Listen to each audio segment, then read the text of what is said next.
Today's focus is on settings for community health nursing. My name is Debbie Ahearn, and I am an RN with Smoky Mountain Home Health and Hospice. I am very proud to be here. I can remember years gone by when I graduated. We won't tell you what year I graduated. That was a long, long time ago. But I have been a nurse for 32 years. I tell everyone I started when I was 10. So they try to give it just how old I am. But it is a very large, I can't explain it, just a blessing to be here and to be able to help educate you all, help you all to see different types of nursing and share my experiences as a nurse I am today. Over the past 32 years, I've done several different types of nursing until I found my calling. And I hope that you all will too. I hope that you have the opportunity to try different types of nursing, exciting parts of nursing, but there are nursing out in the community that you may not be aware of. I always thought that I'd like to be a military nurse. Never did get to do that, but that was always something I thought about. In my past years of nursing, I started out working part-time as a young mother, PRN for a general practitioner. I did some industrial nursing. I worked at the plant level and helped with small emergencies, if you will, to helping educate. I love to educate, so that was really good for me to be a plant nurse. I worked in the school systems part-time, and then for 10 years I was an OBGYN nurse in an office setting. I never did, and I never have worked in a hospital. I chose a long time ago when my children were little, I didn't want to work nights, weekends, and holidays. And that's what you do. You devote your life sometimes to those hours, and that's fine, but that's not something I wanted to do. So as an OBGYN nurse, I helped young mothers, pregnant women, postpartum women, post-surgical women, did a lot of in-office surgeries and infertility. So that was very interesting. Then as time passed, I had a grandfather who became ill. And still as a young woman, I didn't understand a lot what was going on until I went to visit him in the hospital. And he had someone sitting with him. And I said, well, hi, my name is Debbie, and what are you doing here? I didn't know this person. She says, well, I'm a volunteer. I said, oh, that's wonderful. Volunteer for whom? She says, I'm a hospice volunteer. And at that time, I don't recall my grandfather being in hospice then, but she was very familiar on how to give her time and to serve her time as a hospice volunteer. So that I didn't know much what hospice was, so I decided to seek that out, and I did. I investigated what hospice was, what end of life was, this type of nursing, type of not fixing anymore, just helping day by day dying process. So that's what I decided to do. And for the last 18 years, that's what I've done. I've been a hospice nurse until I came to Smoky Mountain. They actually do home health and hospice, to answer your question. So we do a little bit of both. Our nurses take care of hospice patients and home health patients. Now, on a day-to-day, as a hospice nurse, home health and hospice, my love is hospice. And I'll tend to educate more on that because that's what's needed in our communities. People don't understand dying. People don't understand that nursing in a hospice situation can be very rewarding. There again, it's all my patients die. We have some that graduate hospice, in other words, our debility and decline patients in the nursing home setting. They get better because they have more eyes on them, more hands are touching them. 85% of hospice patients actually live longer when they go into hospice because they have that more attention to them. So when they graduate, they've ate more, they're gaining weight, they're thriving more, and they actually are not dying anymore. So we do have some that graduate. For those who are end-stage heart disease, COPD, cancer patients, they do die. So that's what we do. We help people die in their residence, in a nursing home situation, in assisted livings. That is their place of living, so that's where we go to them. When we're in the home helping people die, we're actually promoting life. We're promoting friendships. We are not turning off the lights and shutting the door. We encourage them to get out into the community to thrive as long as they feel like it. We encourage people to take vacations, be with their family members, make things right sometimes. I've had patients that are actually in the dying process that they're just holding on. We're thinking, they should have died hours ago. Anatomically, we all die the same, so that's how we can tell when someone is dying. Thinking, this person's not dying, but they're waiting maybe on a family member, maybe a daughter or a son they haven't seen in a long time. And as soon as they walk in the door, a peace comes over them, and they take their last breath and they die. In my job now, I am not a bedside nurse. I'm not a primary nurse. I'm an educator. I'm a community educator, and what that means, I go out into the community and educate about home health and hospice. I go to facilities, to Carson Newman, to Walter State, and do end-of-life teachings, what it is to die. I go into the hospitals. I may need to do a consult. What that means, lots of people there again don't understand what accepting hospice benefits means. So I go into the hospital, sit down with a family member, and explain what their options are next. Are they ready not to seek aggressive treatment? And it's okay if they're not. It's an individual decision. And I always tell them there is no wrong decision.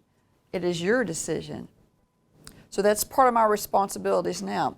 I still do, and we all do, take call. That means, guess what? Remember I said I didn't want to work nights, weekends, and holidays? I work nights, weekends, and holidays sometimes on an on-call rotation. And if a patient needs me at 3 o'clock in the morning, they call and we go. Smoky Mountain is very proud.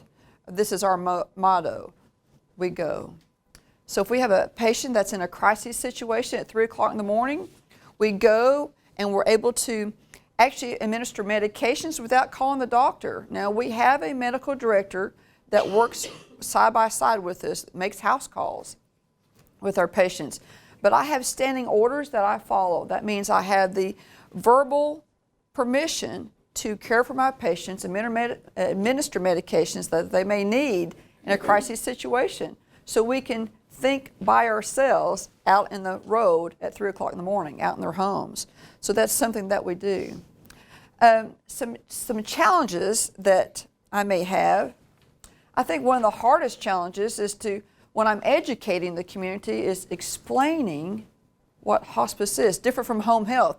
Home health, when we go into people's homes, we're actually in the home treating because they're needing a skill, and we're trying to make them better. Hospice, we're not.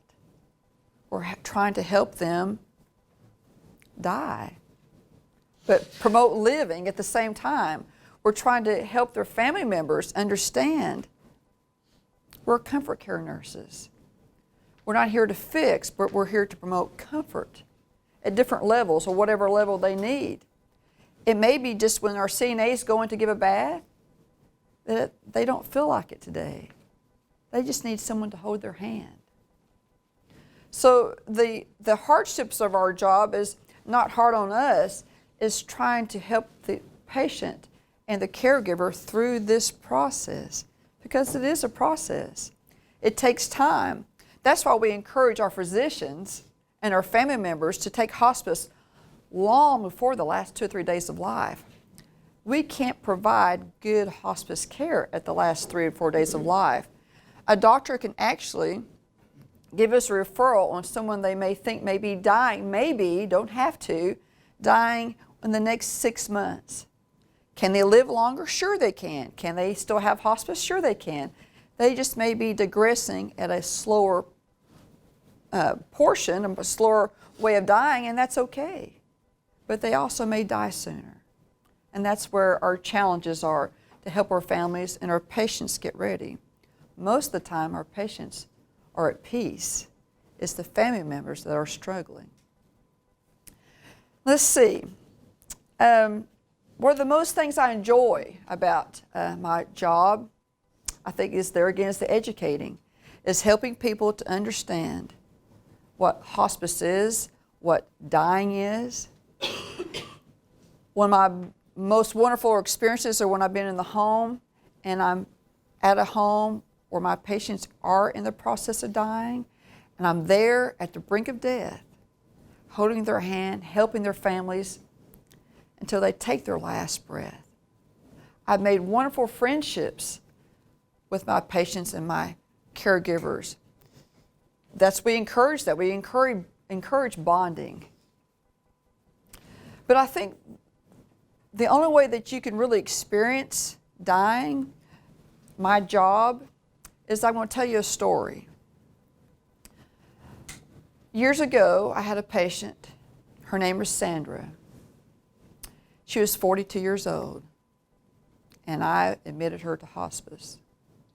She had been struggling with a disease process called GIST, gestational intestinal stroma tumors. Tumors all over her body, and her oncologists have just told her there's nothing more we can do. So I went to Sandra's home to admit her to hospice and talk to her family and let her know I am now her comfort care nurse. Explained the process and our next days and what to expect. First thing she said, okay, I understand. So I need to go out now and make things right with relationships, with family members. I'm going to start making some pies. And that's what she did. We encouraged her to get with people that she may have wronged. That was her choice. That's what she wanted to do. So that's what she did. She went out to the community and served. Now remember, she's my hospice patient, and she's wanting to serve. As she started declining, she had a wish, and we help our patients with wishes. We have a program through Friends of Hospice. Friends of Hospice is an organization that helps all hospice agencies to allow monies maybe to help in getting people their last wishes. She wanted to go on a trip. Okay, Sandra, this is what we're going to do. We're going to help you. We're going to help raise monies. We had a fundraiser. We had the community to come in and to go to a breakfast and raise money for Sandra. She had a yard sale. Now remember, she is a patient dying of a disease. She's out having fun at a yard sale, promoting her own party, if you will, because she wanted to take a trip. We got her a house in Florida donated, and she was able to fly to Florida with her family. It was a great venture. But when she came back, she was at peace, and she started declining very rapidly. At that point in time in our relationship, I was moved to a different county to serve in a different way. So we had to get Sandra a new nurse, which they bonded very well. But Sandra and I had been together for months, and we had this friendship, and that continued. She'd text me, Debbie, I hope you're having a good day. Here's a Bible verse for you. Remember, she's the patient. I'm the nurse, but she's still trying to encourage me. One day I got a call from her husband. He said, Debbie, can you come over? Sandra, she's ready to die now. So I went. When I got there, she was in her bed, and she was very obviously at the last days or hours of her life. She says, Debbie, will you lay down with me? Sure, I will. I got right up in her bed, held her, coddled her. We sang together, we prayed together. And after about an hour, I was feeling a little bit guilty because all of her family members were out in another room. I said, Sandra, I really think that Robbie, your husband, he needs to come in here and be with you. She says, I'm so sorry. I said, sorry for what? I'm sorry I didn't die today. She's still worried about me. I said, Sandra, you will go when your time is here. So I said my goodbyes because I knew anatomically she was dying. I got a call the next day from her husband. He told me that she had died that night, holding her husband's hand. This is comfort care, and this is hospice.